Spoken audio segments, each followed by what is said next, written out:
സ്വാഗതം. പ്രഭാത ടാരോ കാർഡുകളിലേക്ക് ഹാർദമായ സ്വാഗതം. ഇന്നത്തെ ദിവസം എന്ത് സന്ദേശമാണ് താങ്കളെ യൂണിവേഴ്സ് അറിയിക്കുന്നത് എന്നാണ് ഞാൻ ചോദിക്കുന്നത്. നമുക്ക് ആദ്യത്തെ കാർഡ് എടുക്കാം. ഈ കാർഡ് എന്ന് പറയുന്നത് ഇന്ന് താങ്കളുടെ ചുറ്റുപാടായിരിക്കും. രണ്ടാമത്തെ കാർഡ് എന്ന് പറയുന്നത് ഇന്ന് താങ്കളിലേക്ക് വരുന്ന എനർജിയാണ്.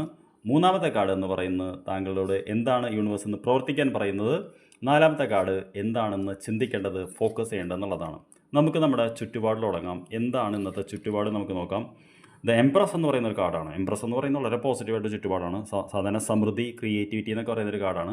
അമ്മ എന്ന് പറയുന്നൊരു ഊർജ്ജമാണ്. അപ്പോൾ നിങ്ങൾക്കറിയാം, വിളഞ്ഞ ഗോതമ്പ് പാടങ്ങളും പുറകിലും മലകളും ഉള്ള വളരെ പവർഫുള്ളായിട്ടൊരു കാർഡാണ്. അപ്പോൾ ഇന്നത്തെ നമ്മുടെ ചുറ്റുപാടെന്ന് പറയുന്നത് എത്ര ഇതിലാണെങ്കിലും ഇന്ന് നമുക്കൊരു പോസിറ്റീവായിട്ടുള്ള ചുറ്റുപാടായിരിക്കുന്നതാണ് പറയുന്നത്.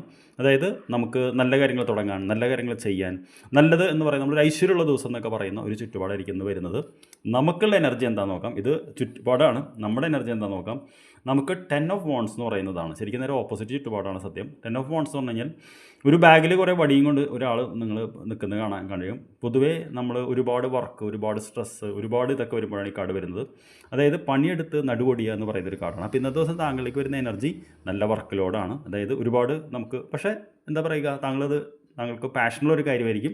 അപ്പോൾ ഇന്ന് കൂടുതലായിട്ടുള്ള വർക്ക് ലോഡ് വരുന്നുണ്ട് എന്നാണ് ഈ കാർഡ് പറയുന്നത്. ഈ കാർഡ് വന്നാൽ അങ്ങനെയാണ് നമ്മൾ പറയാറുള്ളത്. പിന്നെ എന്താണ് നമ്മളോടൊന്ന് ചെയ്യാൻ പറയുന്നത് എന്ന് ചോദിച്ചപ്പോൾ 5 ഓഫ് കപ്സ് എന്ന് പറയുന്നൊരു കാർഡാണ് ഗൈഡൻസ്. 5 ഓഫ് കപ്സ് എന്ന് പറഞ്ഞു കഴിഞ്ഞാൽ ശരിക്കും നിരാശയുടെ ഒരു കാർഡാണ്. അപ്പോൾ നിരാശയുടെ ഒരു കാർഡ് എന്ന് പറയുമ്പോൾ നമുക്കറിയാമല്ലോ, നമ്മൾ മാത്രം ഒരുപാട് പണിയെടുക്കുമ്പോൾ നാച്ചുറലി നമുക്ക് ഒരുപാട് നിരാശ തോന്നാൻ സാധ്യതയുണ്ട്. നഷ്ടപ്പെട്ടതിനോർത്ത് നമ്മൾ ദുഃഖിക്കാൻ സാധ്യതയുണ്ട്. അപ്പോൾ ഇതൊരു ഗൈഡൻസ് കാർഡായിട്ട് വരുമ്പോൾ നമ്മൾ പറയാറുള്ളത് എന്താ വെച്ച് കഴിഞ്ഞാൽ, നഷ്ടപ്പെട്ട കപ്പുകളെ കുറിച്ച് ഓർക്കാതെ നല്ലത് നോക്കൂ എന്ന് പറയും. ശരിക്കും ഇത് ഗൈഡൻസ് കാർഡ് വരുമ്പോൾ ഇത് പോസിറ്റീവും അല്ലെങ്കിൽ ഇതൊരു നെഗറ്റീവ് ഷെയ്ഡുള്ള കാർഡാണ്. അപ്പോൾ നമ്മളോട് പറയുന്നത് എന്താ വെച്ച് കഴിഞ്ഞാൽ, നഷ്ടപ്പെട്ടതിനെ കുറിച്ച് ഓർത്തതാക്കാതെ എന്താണ് ബാക്കിയുള്ളത്, വാട്ട് ഈസ് പോസിറ്റീവ്, അതിൽ നോക്കാനാണ്. 3 കപ്പുകൾ വീണിടുന്ന ഒരു കരയാണ്. സത്യം പറഞ്ഞാൽ അവിടെ 2 കപ്പ് നിൽക്കുന്നുണ്ട്, അത് കാണുന്നില്ല. അപ്പോൾ ഇന്ന് അതിലേക്കാണ് നമ്മൾ ചിന്തിക്കാൻ പറയുന്നത്. എന്താണ് നമ്മളിന്ന് ഫുൾ ഫോക്കസ് ചെയ്യുന്നത് ചോദിച്ചാൽ നമുക്ക് വന്നിരിക്കുന്ന കാർഡ് 3 ഓഫ് കപ്സ് എന്ന് പറയുന്ന കാർഡാണ്. അതും കപ്സിൻ്റെ കാർഡാണ്, സെലിബ്രേഷൻ്റെ കാർഡാണ്. അതായത് നമുക്കുള്ളതിൽ നമ്മൾ സന്തോഷിക്കുക. അപ്പോൾ ഈ കാർഡ് വരുമ്പോൾ നമ്മൾ പൊതുവെ പറയാറുള്ളത്, നമ്മൾ പഴയ സുഹൃത്തുക്കളെ കണ്ടുകൂട്ടാൻ സാധ്യതയുണ്ട്, അവർ വിളിക്കാൻ സാധ്യതയുണ്ട്, ഒരു ഒത്തുചേരൽ, കൂടിച്ചേരൽ എന്നൊക്കെ പറയുന്നതാണ്. പ്രത്യേകിച്ച് ഇന്ന് അബണ്ടൻസ് എന്ന് പറയുന്ന ഒരു കാർഡിൻ്റെ ഇത് വരുമ്പോൾ താങ്കൾക്ക് ഒരുപാട് വർക്കിലോടും വിഷമം വരുമെന്ന് പറയുമ്പോൾ താങ്കൾ വല്ല പരിപാടികളിലോ ഒക്കെ പങ്കെടുക്കാനുള്ള സാധ്യതയുണ്ട്. വിവാഹമോ അങ്ങനത്തെ ചില ഇതിൽ, അല്ലെങ്കിൽ ആരെങ്കിലുമൊക്കെ കാണാനോ അവർ സംസാരിക്കാനോ അവരെക്കുറിച്ച് അറിയാനോ ഒക്കെ സാധ്യതയുണ്ട്.